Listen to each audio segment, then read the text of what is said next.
free to go.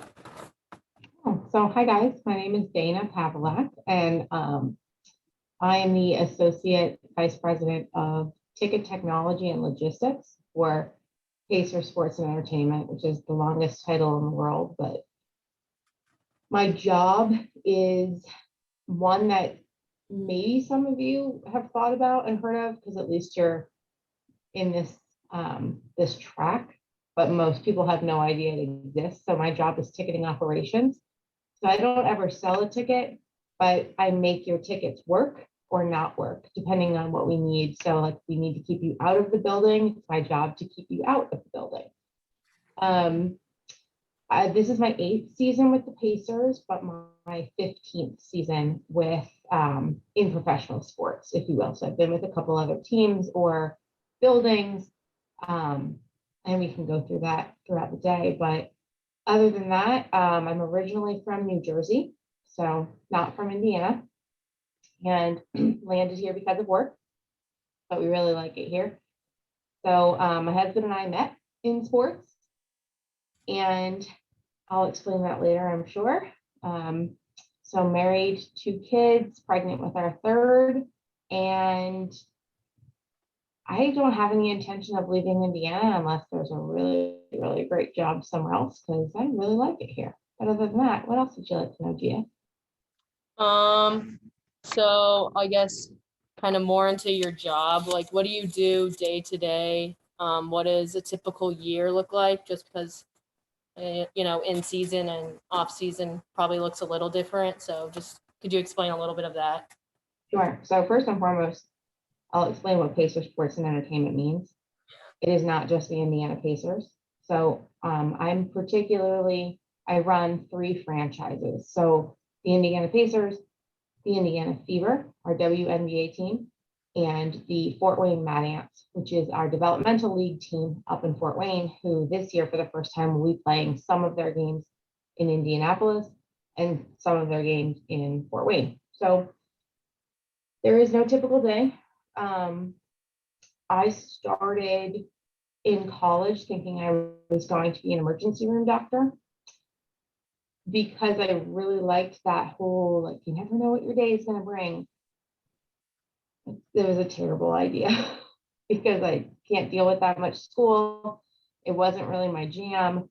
And then I switched gears, but I still really do feel like on most days I'm an emergency room doctor, because all we do all day is triage problems. So I'll give you an example of what happened today. So I came in today with every intention of getting ready for opening night, which is Saturday for us. We had 2 preseason games last week, and we opened for the first time with a full capacity crowd thanks to COVID. It's been 19 months since we've had a full capacity crowd. And I had every intention of just like doing everything that was on my checklist. I don't think I got one thing done off my checklist. Everyone's asking us questions. The questions are things like, this person can't see their tickets in their account. Why? If I have any advice for you guys, it's please try to solve your own problems before you talk to someone else. Because 9 times out of 10, the answer is they're logged into the wrong account.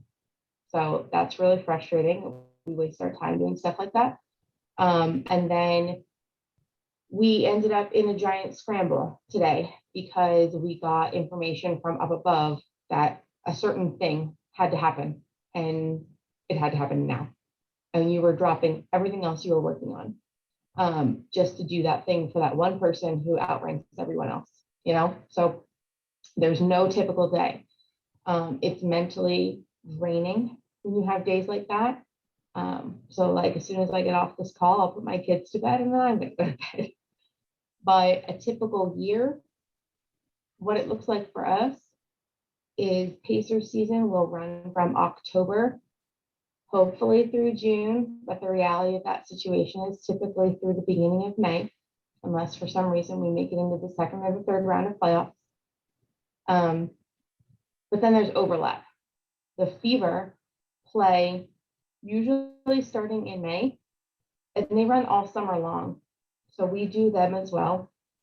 So we do the men, we do the women, and then the Mad Ants play at the same time as the Pacers, and their season runs from usually about November through April-ish. We're constantly involved in some sort of basketball. And we work, I had to count real quick, I'd say probably in the realm of 70 games per year we are responsible for. I came from the NFL where I was responsible for a whopping 10. So that was a bad choice. But we don't work every single game. So in a typical year, out of those 70 games, I'm probably working, we'll say 45 or 50 of them, nights and weekends. So that is one thing to be very aware of, especially as you get older. Nights and weekends are not nearly as fun as they are when you're young. But we haven't had a typical year in a couple of years. COVID destroyed our industry. And I'm sure many of you remember that the NBA was basically the first to shut down, and the world shut down very quickly thereafter. And I think every single person at the Pacers can tell you exactly where they were standing when we found out that Rudy Gobert tested positive and that the world was coming crashing down. Going into this year, we all thought this year would be a normal year, and it will not be. By no stretch of the imagination will this be a normal year, because even though we're at full capacity, which for us is approximately 18,000 seats, do we have 18,000 people who are willing to come? Do we have 18,000 people who have enough disposable income and have chosen to spend that disposable income with us? So it is not a normal year.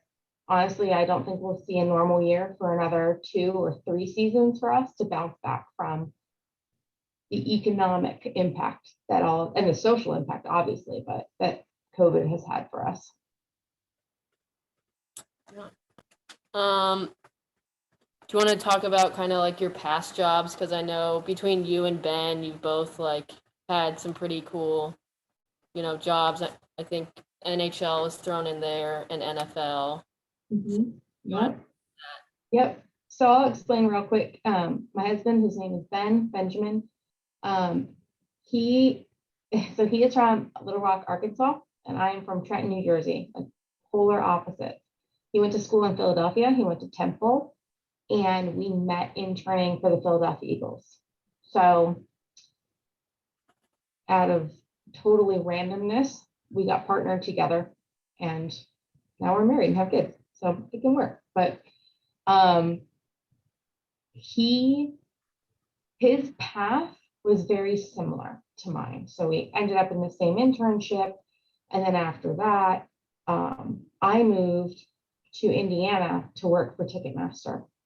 So Ticketmaster gave me a list of cities and said, what interests you?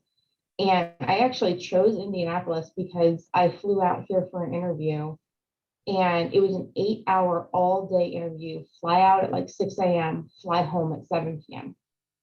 And it was 8 hours, 9 to 5 in the office. So it was a wild interview.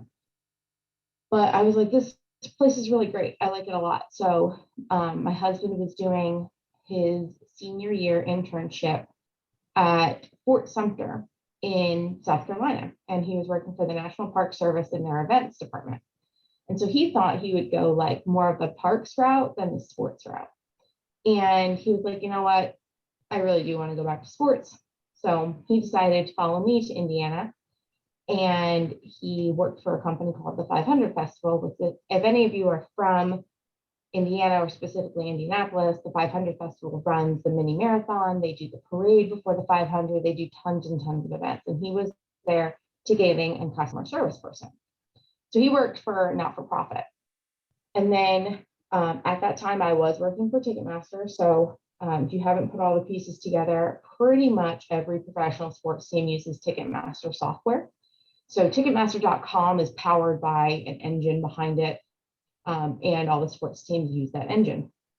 So I was with Ticketmaster, he was at the festival, and then I saw a job opening for what was at the time called New Meadowlands Stadium out in North Jersey, where the New York Giants and New York Jets play. And I applied for it. At the time, I thought I wanted to move, quote unquote, home. I wanted something bigger, which what gets bigger than opening a stadium for 2 NFL teams? And I got the job and they moved me out there. And once again, Ben followed me because he's very kind. But the difference was that when you move to somewhere like New York City, everyone thinks, oh, well, there's so many jobs. So how hard could it be? Well, there's also 10 times the number of people. And it's really challenging. So it took Ben quite some time to find something that fit really well. So for about 6 months, we had the amazing pleasure of living with my parents, which was hellacious, and I don't recommend it. So all y'all need to find a job and not move back in with your parents because it sucks. And then so the problem was that we weren't sure if he was going to work in Philadelphia or New York City. And my parents live right smack in between the two. So that's why we chose to live with them. And then after, the thing about sports, guys, like I'll level with you, everyone's understaffed at all times. They might post a job and it could take them months to fill that job because they're just waiting for someone who has enough time to actually read the resumes and do the interviews and put the offer letter together and all that. And Ben fell victim to that too. So the NHL, actually, it was kind of funny. Like I was working for the NFL in New York Giants, New York Jets on the team side. And they started calling over to the NHL and they were like, hey, we've got this guy who's applied to work for you. You need to get up off your butt and actually read the resumes. And they did. And obviously, like Ben had gotten to know all of my coworkers at that point. No, if he's a great guy, you need to like give him a chance. And so he ended up taking on in the same role I was as, ticket operations for the NHL, doing Winter Classic, Heritage Classic, All-Star Game, anything at the league level. So any of those outdoor games that they played, they did one at in Pittsburgh the year there. And then after all was said and done, we've been there for a few years and the NHL lockout happened. And everyone was kind of afraid for their jobs. Whenever there's a lockout in sports, it's very stressful. You just don't know what's going to happen. You don't know who's going to get cut. You don't know if your paycheck is going to get sliced in half. And my husband ended up taking a job with Ticketmaster New York City because they loved him. And at that point, they've known me for years. They've known him for years. It was kind of this great position. It was like awesome. And no joke, like 72 hours before he was supposed to start with Ticketmaster, the 500 Festival called and said, we want you back in Indiana. And we're willing to basically do anything to make it happen. And he was like, well, I've already accepted another job at Ticketmaster in New York. And they were like, we said, we'll do anything. So the festival, it was a lot of soul searching, but he ended up calling Ticketmaster and telling them he could no longer take the job, which went over like a lead balloon, as you can possibly imagine. Which honestly, and I'll tell this to everyone, screw the company if it's the right choice for you, right? Like I know most people aren't going to tell you that. Like, don't burn any bridges. Yeah, don't burn any bridges. Like, don't be a dick about it. But don't take a job because you're like, well, I said yes, now there's something better. Don't do that. If a company doesn't understand that, they're not the right company for you and you don't need to be there anyway. So he moved back to Indiana. And that was in October. And God only knows what year that was. It's all a blur. But I did not move. I finished out the NFL season. So I stayed with the NFL for an additional, I think it was probably about 3 months. Shockingly, neither of our teams made the playoffs that year, which normally someone does. So my last day was in January. And then I drove out. And part of our deal with the festival was if they wanted Ben back, they had to pay for our move, which they did. And we've been lucky enough that every one of our moves ever since my first job has always been corporately paid for, which is another thing. If you guys can negotiate that into deals, please do. Moving is not cheap. But I got a job with the festival on a contract. It was basically a 9-month contract where they could guarantee me a paycheck and a job for those 9 months. So we're like, cool, we'll do it. Ben went out in October. I came out in January. Awesome. During that process, I had been working with the men's national team and some international soccer clubs through US Soccer based out of Chicago. And I've been working with them on games that we were playing at MetLife Stadium. So New Meadowlands Stadium was renamed MetLife Stadium, where the Giants and Jets play. And I got a phone call one day at Clear Blue Sky, like right before I moved, that was, hey, if you know anyone, we're looking for someone to run some ticket operations on the World Cup qualifiers. And I was like, well, what does that mean, know anyone? Because I'm moving. And they were like, you're hired. I was like, well, I already have another job. They're like, that's fine. We'll work around your schedule. Like, you can do both. And I was like, I don't know if that's going to work. So I called the festival, and the festival was like, sure, like, you can travel, you can do whatever you want to do, as long as you can obviously keep up with both jobs. Which at the time, I didn't have any kids, so that was easy. I say that facetiously, but it was easier, right? And so what I would do was I would work a normal 9 to 5 for the festival. And then at night, weekends, maybe like here and there throughout the day, I would help do World Cup qualifiers, get them on sale, build manifests, make sure that our tickets were being distributed the appropriate way, our holds were in place, things were selling on Ticketmaster.com the way they should have for single game, or I guess technically it is single game, but for the qualifiers. And I would just fly. We had 6 games total, and I would fly like 2 or 3 days before the actual match to the city. And then I'd work on site for those 2 or 3 days. And then the day following the match, I would leave. And I did that at the same time with the festival for those 9 months. Meanwhile, this whole time, Ben is still with the festival. They adore him. How can you not? He's an amazing human being. If you ever have an opportunity to meet my husband, you will also love him.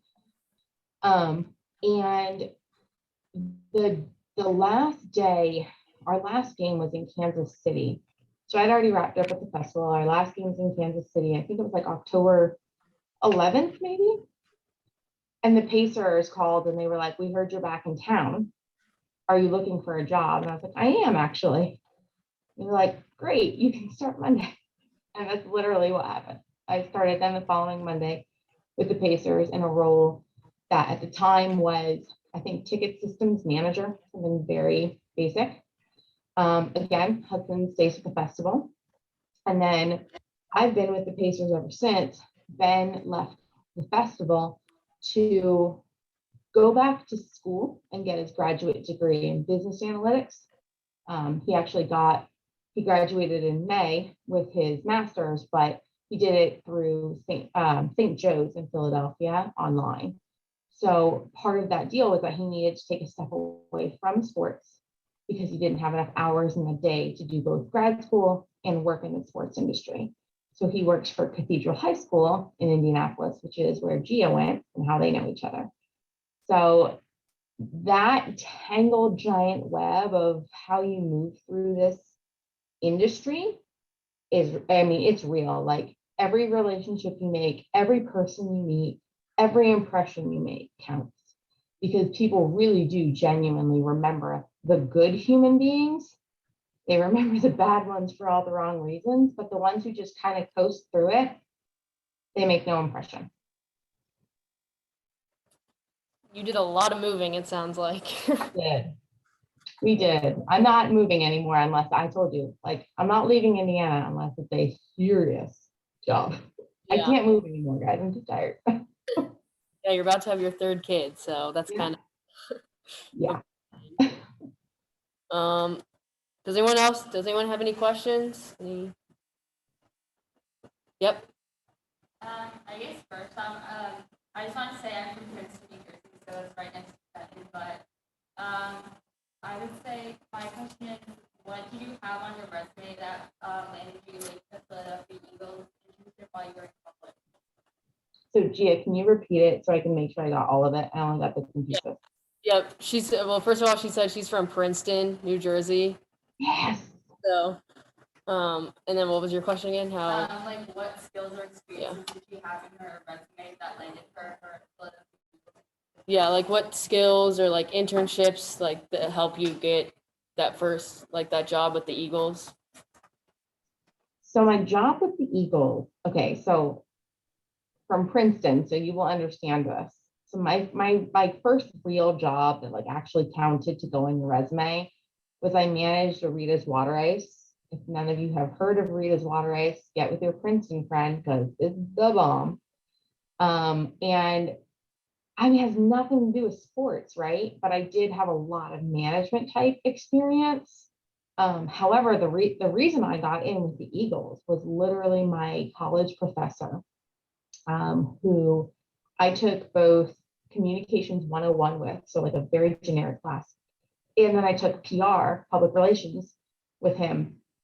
And he told the entire class, he's like, I have a contact at the Eagles PR department, and if you send me a resume and you do a good job in your class, I'll pass it along to them, right? So the stuff that was on my resume at that time was literally like my high school and college job. It wasn't anything terribly impressive, but a large part of it was that I had done well in those classes, and my professor thought enough of me to send that to this guy. His name is Derek. And no idea why, but Derek actually opened the email, read the email, and sent my information to the Eagles HR department, which sometimes I think is just a straight up fluke that it happened that way. But what you really want to do is focus on your resume, of course, right? I really am a big proponent of make your resume look good. And I don't mean like lie and put cool things on there. I mean make it aesthetically pleasing. Because when I read resumes, if I get a resume that's just like a giant book of information, I am not reading it. Like I'm like every other person in this world. I don't read.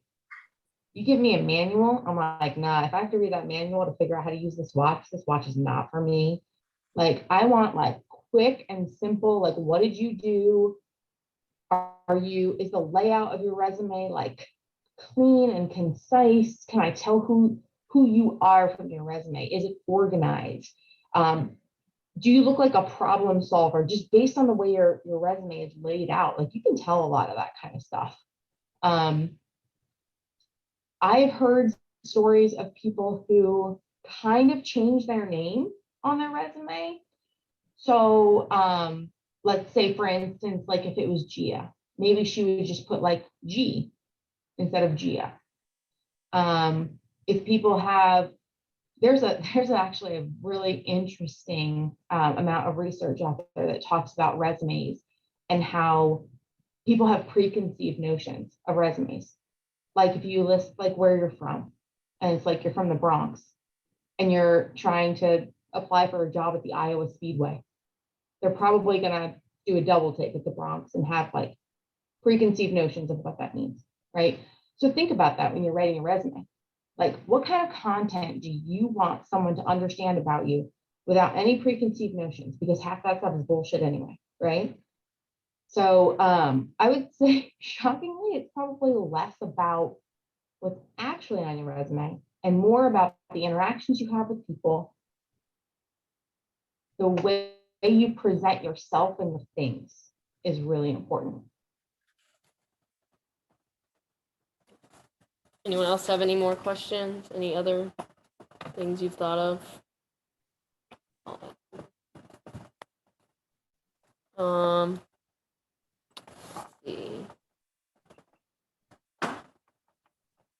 Do you have like any favorite memories or events that you've had the opportunity to work? I've done a lot of random events.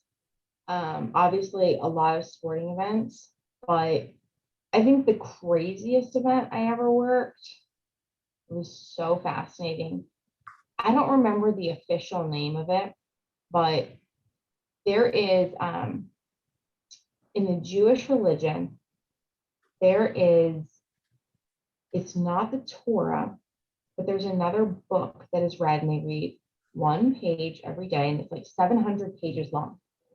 And they read one page a day and they study that page. And then when you get to page 700, there is a gigantic celebration. And I mean gigantic, like there's 100,000 people who come. And so obviously they need some kind of giant area to host an event like that. So MetLife Stadium hosted the event. And it was the most fascinating thing I've ever seen in my entire life. It was actually ranked for that week as the, so any giant event will get some sort of a rating on how dangerous, potentially dangerous it could be. So I'll give you an example, like the New York Giants played, we actually opened MetLife Stadium on September 11th, on the 10-year anniversary of September 11th. So that game was deemed by the FBI, the CIA, and everyone to be a very dangerous game. Like if someone wanted to do something bad, that's going to be the place that they're going to do it. So we had to do extra car sweeps. We had to look under every single car with mirrors, stuff like that. It was wild. This event ranked so high that we had like SWAT on site, FBI, like snipers, like for this, like reading this book. And we all had to do like, they literally did bomb sweeps of our entire building. We all had to like explain who we were, credentials, background checks, like all these things just to be inside the building. So it's fascinating. But what was so interesting from a ticketing perspective was many of these people who attended this event, they don't typically leave their homes, right? So they would come up to the box office to pick up will call, let's say it was, because there really wasn't any digital ticketing. And they would have multiple names. So they would say like, they would give us their Jewish given name. And we'd be like, oh, there's nothing here. And they'd be like, oh, I have a second Jewish name. And they'd give us that. And we'd be like, oh, well, here's my American name. And it'd be under that or something else. Like that was probably the most interesting event I've ever worked in my entire life. I don't think that will ever be topped because it's things that you would never, ever, ever see. I didn't know existed, but it was absolutely fascinating. Speaking of like the like digital entry and digital tickets and stuff, like how has that been going for you? Because like there's a few of us in here, we have internships with Purdue Athletics, and we've had to deal with some of that so far with the football games. It's been, the first game was interesting, but I think it's gone pretty smooth so far. But how do you think how's that on your end, and how do you think it's going to work with the start of the Pacers season? I'm not going to answer that question until you tell me what your experience was like at Purdue, because I want to know the good, bad, and ugly. So like, for instance, you said it was interesting. What was interesting about it? What was challenging? So like we have the pedestals where it's like you scan it yourself, or like you either do the tap thing or you scan a barcode. Mhm. I think the first game it was pouring rain, so there was that, and then also just like some of the machines, like we were rushing to turn the machines on. But in comparison, Ohio State had it worse than us for their first game.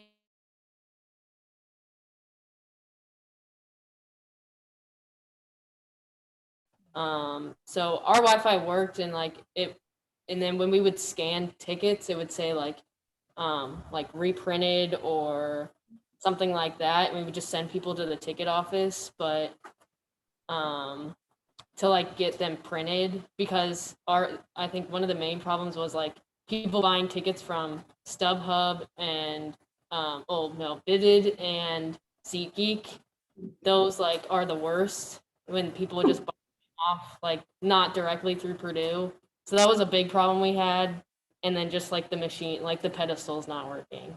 So First of all, I just say how I think it's very ironic that you're like SeatGeek and Vivid, they're terrible. And I'm like, oh, gee, I know what your dad does for a living. Yeah, yeah. So I'm like, I I don't know. We had to become like some of the like interns and stuff. We had to become like actual like ticket office people. Like the ticket office has like their own students, but like for that first game, we had to become like the students to help instead of like doing guest service stuff. Absolutely. So we had to learn too. Like it was kind of interesting to learn like the side of the ticket office for Mhm. sure. But like, drunk fans dealing with tickets is not always the best, in my opinion. So Usually it's not. Mm-mm. so yeah. All of those things that you talked about, they all happen. They're all real. They all suck. Um, I'm going to tell you right now that those things will get better, right? Like anything new is hard. What's particularly frustrating for me to hear that Purdue is going through it when I'm like, you guys are college students, get it together, learn how to use your phones and do it the right way, right? But the flip side of that is college students are not nearly as disciplined as someone who's say 60 years old and coming to an event and make sure they're all buttoned up before they go. Like college students, like I got my phone, I'm gonna wing it, right? Or I bought these tickets on Vivid. What could possibly be wrong? But those of us in the ticket office are like, Jesus, that's a broker site. They have no relation to us. Like, I hope you have it all buttoned up. They don't. Plus, they're drunk, right? It is so frustrating when someone comes up to you and just starts yelling, or they're swearing at you, or I mean, I can't tell you how many times I've been called stupid to my face, which makes me literally be like, I go into mom mode and I'm like, who do you think you're talking to? Right? Like, so I get it. But like anything else, it will get better. People will figure it out. People will get burned one time and be like, I'm never doing that again. My favorite thing that happens is like, guys try to impress a girl and he's like, yo, I got these banging seats and we're going to go to this game. And then the tickets don't work. Right. And guy has a choice to make. They go to the box office and they have a choice. Is he going to be nice and try to figure this out? Or is he going to be a total dick in front of this girl? Right. Depending on the situation, the girl might be like, yeah, that's right. Let's yell at everybody. But in those situations, I always look at those and go like, my mom used to always say that the classic, like, you get more than honey than you do with vinegar, right? But that's true. Like, if you come up and you're kind, you're gonna get something from us, even if it's just advice, right? On how to get in. You still have to pay maybe, but like advice. But if you're just coming up hot, you can forget it. Like I'll literally just be like, you have 30 seconds to calm down, turn around and try again, because there is no way you and I are gonna have this conversation with you acting like that. And that happens with mobile tickets a lot. So the way it works for us, we are 100% digital, which has an asterisk next to it because there is no such thing as 100% digital, right? You mean to tell me that a season ticket holder rolls up to you and says, I just got jumped on the street, stole my phone, and I need a ticket printed. And we're gonna be like, sorry, you need to go buy a new phone. No, we're gonna print the ticket for that person, right? So 100% digital in that we're not actively printing tickets for people. People get really upset. People have spent decades collecting ticket stubs, right? The older generation really does that. I mean, quite frankly, I'm 36 years old. Like I used to do that, right? So there's a nostalgia piece to it. Eventually, people will get over that. Eventually, people will figure out that there's other ways to collect something. Social media is really kind of that thing where people will be like, that's how the younger generation creates their memento of an event. They take a picture, right? They post it. They relive it in their memories year to year on this day, whatever it is. So I think with time, I think you give it 5 years, this is going to be old hat. The 5 years are going to be tough. when you don't have redundancies in place, like what happens if your Wi-Fi goes out Ohio State? It's painful. There are ways to get around that. If those ways aren't figured out before you have 100,000 people crushing down on you, yeah, they are gonna, I mean, crowds are scary. Crowds that decide they don't like something are terrifying. Crushing gates. I mean, I've worked concerts where I've seen gates crushed. I've worked concerts where I've had to be escorted by a police officer through a crowd because people were angry for one reason or another. I've worked events where I was told, don't wear any jewelry that might hang because this crowd gets very, very drunk and they'll rip earrings out of your ears. It was a Kenny Chesney concert. So mobile ticketing is a hot button, right? But here's the reality of the situation. It is a necessary hot button. Scalping tickets, I'm going to be very clear. There's a difference between scalping tickets and brokers who resell tickets. Brokers who resell tickets can be a very legitimate business. They can be very, very, up and up citizens who really do want to resell tickets to somebody. Of course, they're making a profit. It's a business. Don't be dumb. But they're not out to screw somebody, right? Those are their customers they work with every single day. So it doesn't benefit a broker to sell a fake ticket, to sell a reprinted ticket or anything like that. Scalpers are what give everyone a bad name. The guy standing in the streets who's going like buying, selling, right? Mobile ticketing helps that because we do and most teams move towards this. I'm guessing Purdue does, but it's called an RET, a rotating entry token, which is a fancy term for a rotating barcode that changes every 15 seconds. You can't screenshot it. You can't send it to someone else without officially transferring ownership. That transfer of ownership, whether you text the ticket to someone or email the ticket to someone and they physically create an account and it moves from Dayna's account into Letitia's account, right?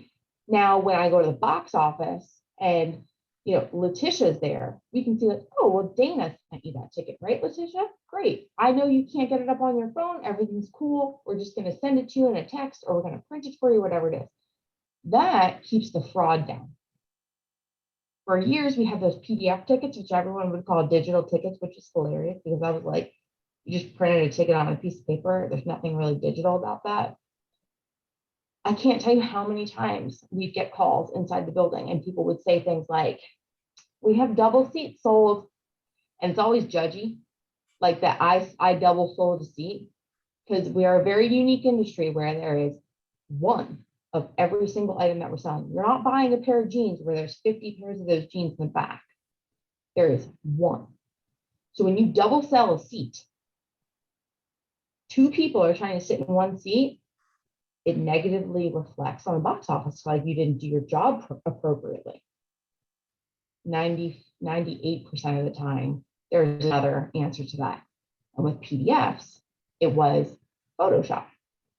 So you buy a ticket in the balcony, way up the top. Maybe you spend 15 bucks on it. And then you work your little Photoshop magic and you change the section. It's not 202, row 26. It's courtside, row 4, seat 10. Sure. That barcode works. That barcode is for a balcony seat. But what eye do you know that can look at a barcode and decode it to what it's supposed to be? No. So they scan into the building and everything's all on the up and up. They get all the way down to courtside and someone is sitting in their seats. The legitimate person is sitting in their seats. And to the naked eye, it looks like you both have the same ticket. They come to the box office trying to figure out who's supposed to be there. And we go, this person is actually all the way upstairs. And that's been photoshopped. And they paid thousands of dollars for a $15 ticket. And that's what mobile ticketing stops. That's what rotating entry tokens and the barcodes that change every 15 seconds stop. it stops the crying at the box office. And it sucks in the beginning because people have to learn something new. But like anything else that's worthwhile, it's a little bit hard, but it's worth it. And there's a lot more that comes with it, right? Like my ultimate goal, and we will get there, is that I walk in to the field house and I have my phone and I've added it to my wallet, right? And it pops up and it's like, hey, you're at the field house. Here's your ticket. And I go put it in that pedestal. And luckily, I'm in an indoor building, so I don't get rained on. I put it in and lights up green and away I go. And I hit the top of the stairs and maybe I've installed a beacon, right? And the beacon goes, hey, Dayna, push notification for the Pacers app. Welcome to the game. Your birthday's coming up. Take a left and go get a beer on us, right? Here's $5 in your mobile wallet. Go get a beer. And a lot of it is kind of big brothery, but the other side of it is that people really want to be treated like they're special. And we can do all of those things with mobile tickets. Because what hurts you is when someone walks in with a group of 10 people and they all have 10 tickets on one phone, and now we don't know who any of those other people are. So it helps tremendously when people do the right thing. They transfer their tickets to the right people. They walk around the building and they look at things and they buy things and they do all of that. And then we can serve you really great content that allows you to have an amazing experience. Whereas before you would have had a good experience, you know? That's why I think it's very, very powerful. I think that's a cool idea, the whole like that beacon thing, or like it knows, you know, where you are, what, like, I think that's a really cool idea. I mean, again, like the younger generation is down, right? Like you got location services on your phone, Bluetooth is on, you're going to download an app. If we tell you that you get X, Y, and Z for free, you're going to do it, right? The 60-something crowd, not going to do it. But that's okay. We'll cater to both. And then eventually, the 20-somethings will be the 30-somethings, the 40-somethings, the 50-somethings. There'll be a whole new crowd of people. And eventually, mobile ticketing will be outdated. We'll just be scanning your eyeballs or something. Yeah, that's kind of creepy. But yes. It is. But that's the way of the world. I always joke, I'm like, listen, this is a great time to be alive because the robots haven't taken over yet. So let's enjoy it. I mean, we do have robots on Purdue's campus that deliver us food. It's So, crazy. Crazy. Anyone else have any other questions? If not, yep, Anna. How do you keep it from getting monotonous sometimes? Because like I know I work with you and I've done the whole ticket thing, because people come up with the exact same questions like 8 times, and I'm like, I've already said this like 12 times. Like, so what do you do to help yourself like from that just repetitive cycle? I get really punchy on game day, and I'll always be that person who, like, if I'm answering the same question for the 5th time, someone walks up, I'll be like, do you know how many times I've answered that question today? Like, clearly we need to do a better job of communicating this, right? And I try to make light of it. But that is a huge part of it, right? Like, why are you answering the same question so many times? Like, have you really missed the mark on training, communicating? Did you design something that's really poor that people are asking you what button they're supposed to push and it's not intuitive? So I try to make kind of like a game out of it. How many ways can you say the exact same thing? How can you finesse what you're saying to be so succinct and so simple to follow that maybe your first interaction was 3 minutes long, but your last interaction is less than 30 seconds long? And then your goal is that you never have that interaction again because you fix whatever that problem is for the next game. It's not super easy. I do think, though, sometimes you have to give yourself a pep talk in the mirror before you go out to an event like this and be like, I know I'm going to get asked the same question 100 times, and I need to not be shitty about it, right? Because I think we all get that way for sure. And with time will come the ability to hear things. Like when I was younger, I would hear things over and over, like the same people are asking me the same question, and I would go say something to my boss, and then nothing would change, right? But now that I'm in a position of leadership, when I hear things like that, I remember back to those days where I was in the same boat you are. And I'd be like, we got to nip that in the bud. We got to teach people to fish and stop fishing for them, because for God's sake, we don't have time for this. Yeah. I think we've gotten like a lot of the similar, like same questions at games and stuff so far. And now that we're getting ready for basketball season, we're just preparing ourselves for getting the same questions again. So, You will. There's no doubt. I mean, that's par for the course.